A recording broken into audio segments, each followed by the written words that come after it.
तो हेलो प्यारे बच्चों, आप सभी का फिर से स्वागत है अपने आज की इस नए बेहतरीन वीडियो में। तो प्यारे बच्चों, अगर आप क्लास 11 के स्टूडेंट हो तो ये वीडियो आपके लिए ही बनाई गई है। तो वीडियो बहुत इंपॉर्टेंट आपके लिए, क्योंकि आज की इस वीडियो में हम सामान्य हिंदी, जो आपका हिंदी का जो सब्जेक्ट था जिसमें आप कंफ्यूज रहते थे कि यार हिंदी में अगर हम 100 से 100 में से 100 नंबर कैसे लाएं, क्योंकि देखो आप सभी जानते हो फिजिक्स में आपका, केमिस्ट्री में आपका आप मेहनत करते हो, उसमें समय ज़्यादा लगता है और उसमें भी हमें ज़्यादा से ज़्यादा कितना ही नंबर हम एग्जाम में ला सकते हैं, ज़्यादा से ज़्यादा 100 ही नंबर ला सकते हैं और समय भी ज़्यादा लगता है। लेकिन हिंदी एक ऐसा सब्जेक्ट है ना जिसमें आप दोस्तों कम समय में, जी हाँ कम समय में आप 100 में से 100 दोस्तों नंबर ला सकते हो। हिंदी को कम समझते हैं और उसको अच्छे से पढ़ते नहीं है और पूरा नंबर नहीं मिल पाता है, तो उससे आधा समझ लो, उसके आधा का भी आधा मेहनत बस थोड़ा सा करना है आपको समान हिंदी में, तो आप 100 आउट ऑफ 100 आसानी से ला सकते हो। दोस्तों आज इस वीडियो में हम यही बात करने वाले, पूरा का पूरा रणनीति आपको बताएंगे, पूरे बुक कि हमने रिसर्च करके जितने के सारे टॉप दोस्तों 15 टॉपिक्स आपके सामने हम शेयर करेंगे,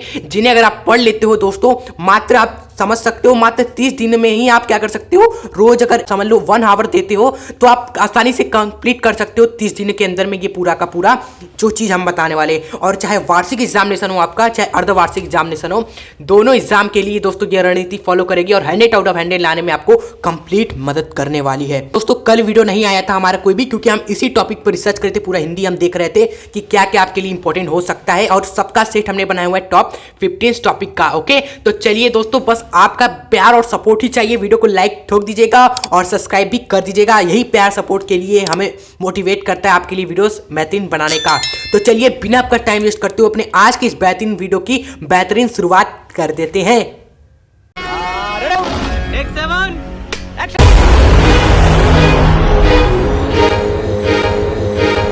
ये पूरा 100 over 100 दिलाकर ही आपको जाएंगे। और जो बच्चे हमारे चैनल पे अभी भी नए जुड़े हुए हैं तो आपको बता दें, हमने फिजिक्स एवं केमिस्ट्री दोनों का भी हमने क्या किया, पोस्टमार्टम करके डाल दिया है टॉप 50 टॉपिक्स की वीडियोस।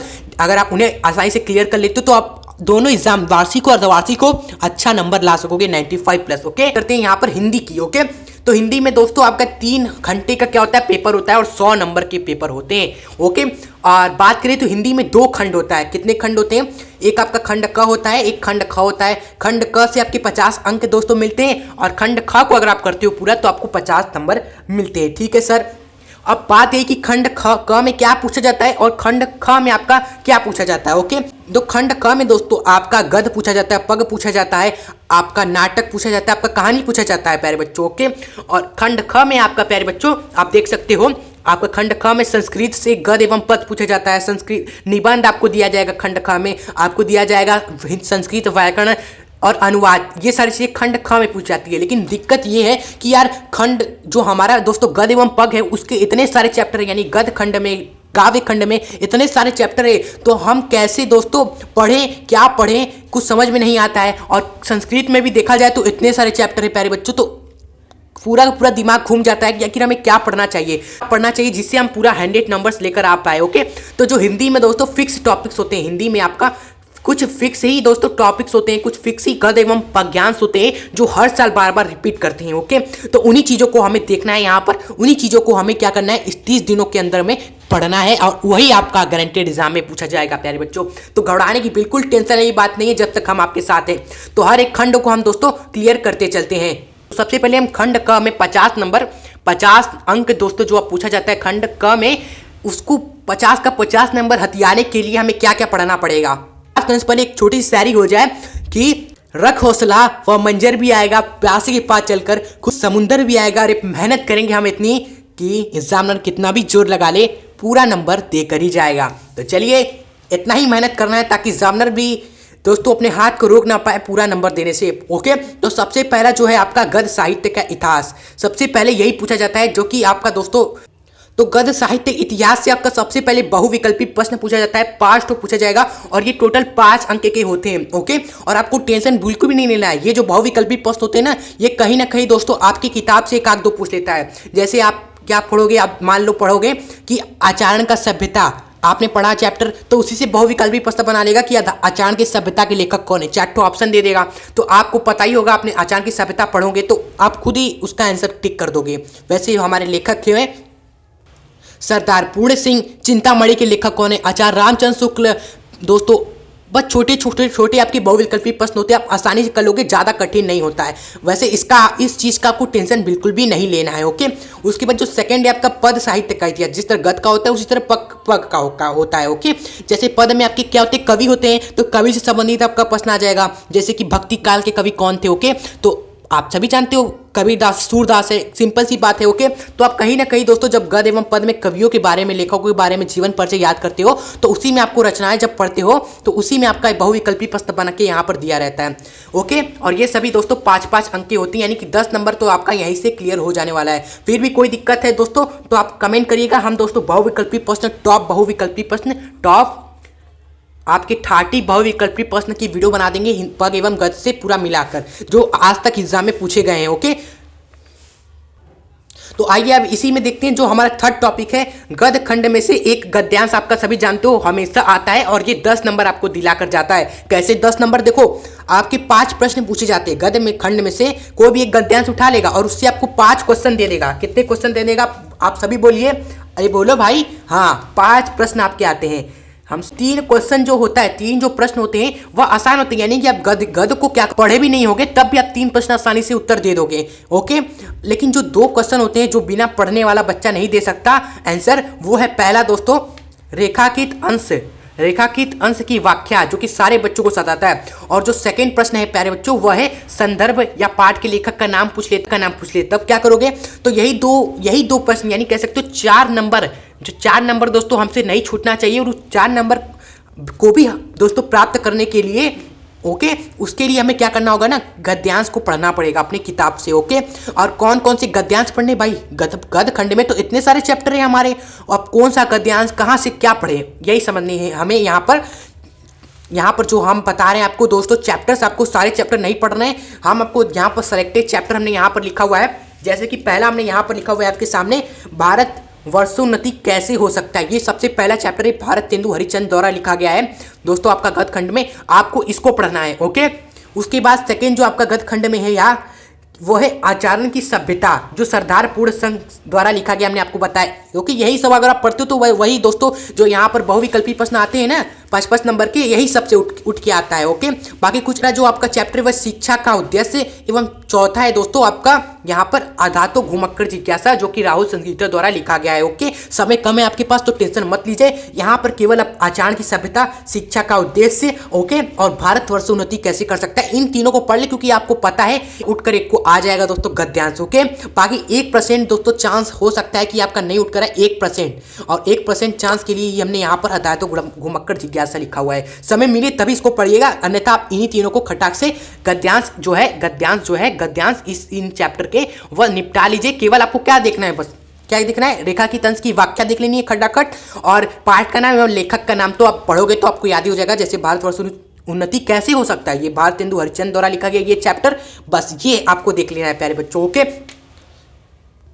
उसके बाद जो आपका आता है 4th नंबर का टॉपिक, वह है आपका पख काव्य, या कह सकते हो काव्य खंड में से एक आपका पद्यांश भी आता है, और ये भी 1-2 नंबर नहीं, वो भी 10 नंबर का आता है, और 5 प्रश्न आप पूछ जाते हैं, जो जिसमें आपका इच क्वेश्चन जो होता है वो 2 नंबर आपको देकर जाता है एग्जाम में। ओके, तो यहाँ पर कोई आसान क्वेश्चन नहीं होता है, जो पढ़ा रहेगा वही दोस्तों 5 क्वेश्चन का आंसर इजीली दे पाएगा। ओके, बाकी बनाने वाले तो कुछ भी बना देते हैं, लेकिन हमें क्या करना है, बिल्कुल 100% सही लिखना है, तो ताकि हमें पूरा नंबर मिले। ओके, आधा अधूरा नंबर नहीं मिले।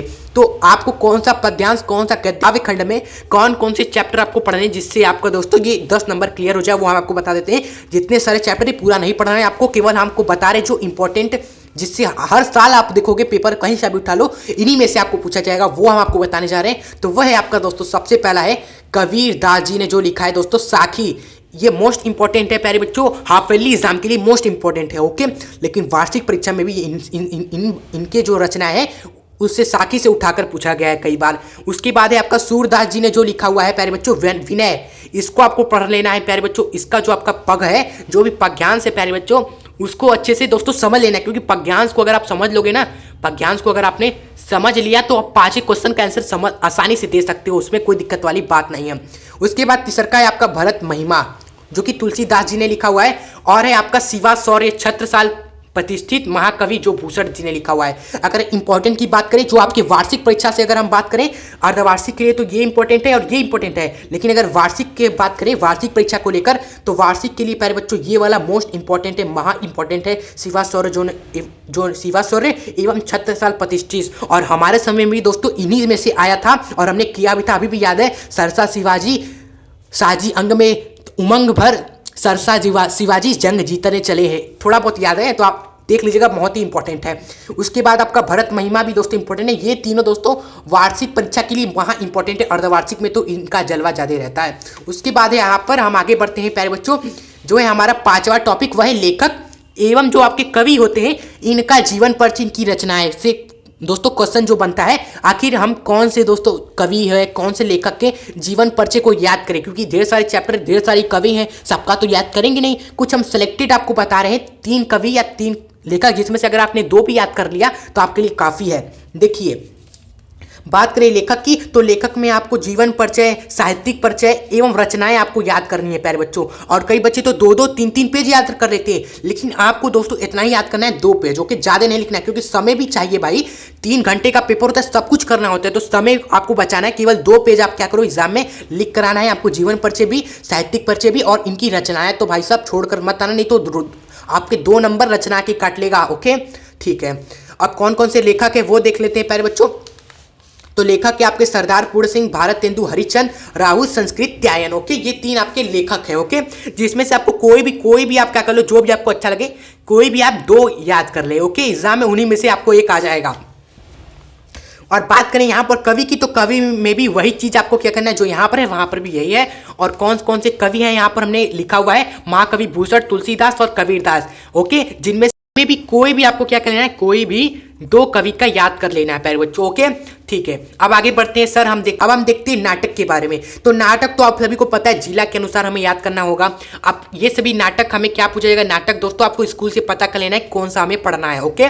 और बात करें कहानी की, तो कहानी तो दोस्तों आपको आकाशदीप और प्रत्याशी कहानी ही पढ़ना है, जिसमें से आप अगर आप चाहते हो तो इसमें से कोई भी आप क्या कर लो, कोई भी एक कहानी को आप अच्छे से पढ़ लो, अगर आपके पास समय कम है। बाकी कहानी तो बहुत मजेदार है, कुछ भी याद करना नहीं होता है, आप आसानी से पढ़ सकते हो, 5 नंबर आपका यहाँ पक्का रहेगा, ओके। और नाटक का भी 5 नंबर यहाँ पर क्लियर रहता है, और कवि में भी आपका 10 नंबर यहाँ से 5 नंबर इसका, 5 नंबर इसका, 10 नंबर यहाँ पर क्लियर हो जाएगा, अगर आपने इनमें से कोई भी 2-2 याद कर लिए, ओके। तो यहाँ पर प्यारे बच्चों आपका खंड क का दोस्तों यहाँ पर समाप्त होता है, ओके। खंड क में आपको केवल 15 दिन में, 15 डेज में आपको क्या करना है, कंप्लीट करना है ये पूरा, ओके। अगर आप 50 अंक प्राप्त करना चाहते हो प्यारे बच्चों, ठीक है। जिन बच्चों ने अभी तक वीडियो को लाइक नहीं किया यार, हमने बहुत मेहनत करके ये पूरा स्क्रिप्ट बहुत रिसर्च किया है, तो यार एक मेहनत की एक छोटा सा आप लाइक जरूर कर दीजिएगा, ओके। बस आपसे यही रिक्वेस्ट है। अब हम बढ़ते खंड ख की तरफ, और खंड ख दोस्तों ज़्यादा से ज़्यादा संस्कृत पर आधारित है, संस्कृत पर आधारित है, यानी कि संस्कृत जिसका अच्छा उसका 50 नंबर उसके हाथ में, ओके। अब देखते हैं संस्कृत में दोस्तों क्या क्या चीज़ें हमें पढ़नी है, संस्कृत में हमें क्या पढ़ना है, जिससे हमारा 50 नंबर जो यहाँ पर आता है, 50 नंबर वह क्लियर हो जाए, ठीक है। तो आइए देखते हैं। और आप सभी को पता है इन सभी का नोट्स आपको क्या मिल जाएगा, नीचे डिस्क्रिप्शन बॉक्स में मिल जाएगा। घबराइए मत, अगर आप नहीं नोट कर पा रहे, कहीं और है, घर पर नहीं है, नहीं नोट कर पा रहे हैं, तो आप PDF डाउनलोड कर लीजिएगा, नोट्स डिस्क्रिप्शन बॉक्स में हमने पूरा दिया हुआ है। इतना मेहनत करें तो आप छोटा सा लाइक और सब्सक्राइब करके हमारे साथ जुड़ जाएं प्यारे बच्चों, ताकि ऐसे वीडियोस आपसे मिस ना हो। देखिए, तो 8वां जो टॉपिक है हमारा रहेगा वह खंड ख का संस्कृत पर आधारित रहेगा। और संस्कृत में आपके दोस्तों 2 चीजें पूछी जाती है। पहला है एक गद उठाकर पूछ लेगा, गद यानी कि लंबा चौड़ा आपका यहाँ से लेकर यहाँ तक पूरा कहानी रहेगा, संस्कृत में लिखा हुआ है, उसको आपको क्या करना है, संदर्भ लिखना है उसका, कि भाई वो जो कहानी है, वो जो गद है आपका एक तरीके से संस्कृत में लिखा हुआ, वह किस चैप्टर से पूछा गया है दोस्तों, वो लिखना है। कैसे लिखा जाता है कि प्रस्तुत संस्कृत गद्यांश हमारी पाठ्य पुस्तक दोस्तों हिंदी के संस्कृत खंड से दोस्तों इस नाम, मान लो किसी चैप्टर का नाम लिख देना है, इस चैप्टर से लिया गया है, बस यही लिखना है, ओके। यही होता है हमारा संदर्भ, ओके। इसमें तो रचयिता होते नहीं है, लेखक, इसमें तो कवि लेखक होते नहीं है। और कौन कौन से आपको दोस्तों गद आपको पढ़ना है, जैसे आपका प्रयाग हो गया, जो आप इतने सारे चैप्टर हैं संस्कृत में, सभी को नहीं पढ़ना है, केवल आपको गद में अगर आपको 5 नंबर नहीं बोलो तो 7 अंक का होता है। अगर 7 अंक आपको चाहिए तो केवल आप क्या करें, गद में दोस्तों इन 3 चैप्टर को पढ़ ले, प्रयाग, हिमालय, सुभाष चंद्र बोस। अगर आपके पास समय कम है तो केवल आप प्रयाग एवं हिमालय को पढ़ लें। इन दोनों में से ही आपको एग्जाम में गारंटेड देखने को मिलेगा। इसकी मैं 100% गारंटी लेता हूँ, कई सालों को पेपर देखने के बाद हम आपको बता रहे हैं। उसके बाद आपका है पज्ञांश। पज्ञांश में जैसे कि हो गया श्लोक आपका आ गया, ओके, अस्तोमा सदगम, जो क्या बोलते हैं, पग बोलते हैं, जो 1 से 2 दोस्तों लाइन में होता है, ओके, उसको पग बोलते हैं और वो संस्कृत में लिखा होता है। संस्कृत में तो संस्कृत में लिखा होगा। अब कौन कौन से दोस्तों कहाँ से पूछा जाता है, ये आपके दोस्तों गीता मित्रम से पूछा जाता है, एवं सदाचार उपदेश। ये जो आपका 2 चैप्टर है, इन्हीं 2 चैप्टर में से आता है प्यारे बच्चों। तो इन्हीं 2 चैप्टर को आपको पढ़ना है, तैयार करना है इसके पज्ञांश को, बस, ओके। बाकी चीज़ों पर बिल्कुल भी ध्यान नहीं देना है और इसको क्या कर सकते हो, स्किप कर सकते हो इस चैप्टर को प्यारे बच्चों, हम आपको बता रहे हैं, ठीक है। और 7 नंबर टोटल 14 नंबर के दोस्तों आपका यहाँ पर खेल रहेगा। 1 से 2 से मान लो अंक आपको दिलाकर जाता है, ये बहुत इंपॉर्टेंट है, ओके। और बात करें 9वां एवं 10वें टॉपिक की, तो इनकी आप टेंशन मत लें, क्योंकि जो आप अगर आप इसको अच्छे से पढ़ोगे, प्रयागराज हो गया, हिमालय को आपने चैप्टर को अच्छे से पढ़ा, गीता मित्रम को पढ़ा अच्छे से, सदाचार उपदेश को अच्छे से पढ़ा, तो आपके जो यहाँ पर ये जो क्वेश्चन है, ये सब सारे दोस्तों जो क्वेश्चन है, हिंदी का जो संस्कृत का अनुवाद हिंदी में, संस्कृत खंड से 2 अति लघु उत्तरी प्रश्न है, ये इन्हीं में से पूछा जाता है। जैसे एक पूछा गया, सुभाष चंद्र किम अस्ति, यानी सुभाष चंद्र कौन है, ये पहला अति लघु उत्तरी प्रश्न है। तो आप लिखोगे सुभाष चंद्र क्रांतिकारी वीर अस्ति। अगर आपने पढ़ा होगा तो आपको पता है भाई सुभाष चंद्र जी हमारे क्रांतिकारी वीर है, तो इसकी टेंशन ही मत लो, इन दोनों काम को अच्छे से पढ़ो, ये अपने आप ही आपका नंबर मिल जाएगा इसका, ओके, कर लोगे आसानी से। उसके बाद आपका जो मोस्ट इंपॉर्टेंट है, जो आपको ध्यान देना है, वह काव्य सौंदर्य के तत्व, ओके। अब काव्य सौंदर्य के तत्व में आप सभी को पता है क्या पढ़ना होता है, अरे जी हाँ, बिल्कुल सही कहा, रस छंद अलंकार। क्या यहाँ पर रस छंद अलंकार आपको बताने की जरूरत नहीं है, आप यहाँ पर खुद देख लीजिए क्या आपको पढ़ना है, ओके। और आपको पता है यहाँ पर 6 नंबर आपके बनते हैं काव्य स्तर के पद से, ओके। उसके बाद आपका हम बढ़ते हैं पत्र लेखन पे, जो कि सबसे ज़्यादा जरूरी है और 5 नंबर देखे जाते हैं। कई बच्चे इसको ध्यान ही नहीं देते हैं और अंडरस्टैंड में उल्टा सीधा लिख कर आ जाते हैं और भाई साहब 1 से 2 नंबर ही पा पाते हैं। तो पूरा नंबर कैसे मिलेगा, क्या हमें पढ़कर सटीक जाना है जिससे हम वही एग्जाम में। तो पत्र की बात करें ना, तो दोस्तों आपका फिक्स पत्र लेखन ही आपके एग्जाम में पूछा जाता है। 3 टाइप के आपके पत्र एग्जाम में पूछे जाते हैं। पहला है आपका सफाई हेतु, मोहल्ले में दोस्तों है आपका सफाई नहीं है मोहल्ले में, उसके लिए आप पत्र लिख रहे हो दोस्तों। आपको बैंक से क्या चाहिए, शिक्षा के लिए ऋण चाहिए, उसके लिए आप पत्र लिख रहे हो। आपको दोस्तों बैंक से दोस्तों व्यवसाय के लिए ऋण चाहिए, तब आप पत्र लिख रहे हो। तो ये 3 तरह के पत्र होते हैं और तीनों तरह के पत्र को आपको एग्जाम से पहले देख कर जाना है, रट्टा बिल्कुल भी नहीं लगाना है। आपको पत्र लिखना कैसे, वह दिमाग से ही आपको लिखना है प्यारे बच्चों, अपने से क्रिएट कर और अच्छे से लिखना है। आपको पैटर्न समझना है, क्या करना है, किस तरह हम पत्र लिखते हैं। पहले हम क्या लिखते हैं, कैसे, यहाँ पर पहले लिखते सेवा में स्कूल का नाम दोस्तों, अगर आपका बैंक है तो बैंक का नाम लिखते हैं। तो ये पैटर्न आपको देख लेना है प्यारे बच्चों। फिर जो आपका जो ब्रीफ होता है, जो आपका मेन चीज़ होता है, वो अपने से बनाकर लिख सकते हो। कि पहले मान लो हम यही लिख रहे हैं, ये पत्र लिख रहे हैं, तो हम लिखेंगे कि दिल्ली का रहने वाला छात्र हूँ, दिल्ली के इस नगर में रहता हूँ प्यारे बच्चों, और यहाँ पर सफाई की बहुत ही कमी, जिसके कारण बीमारियाँ फैल रही है, इसलिए मोहल्ले में सफाई हेतु मैं आपको प्रार्थना करता हूँ कि मोहल्ले में सफाई की व्यवस्था करवाए। तो ये सभी बना के खुद से लिखना है प्यारे बच्चों। बस पैटर्न आपको क्या करना है, देख लेना है तीनों दोस्तों, तीनों लेटर्स का, ओके।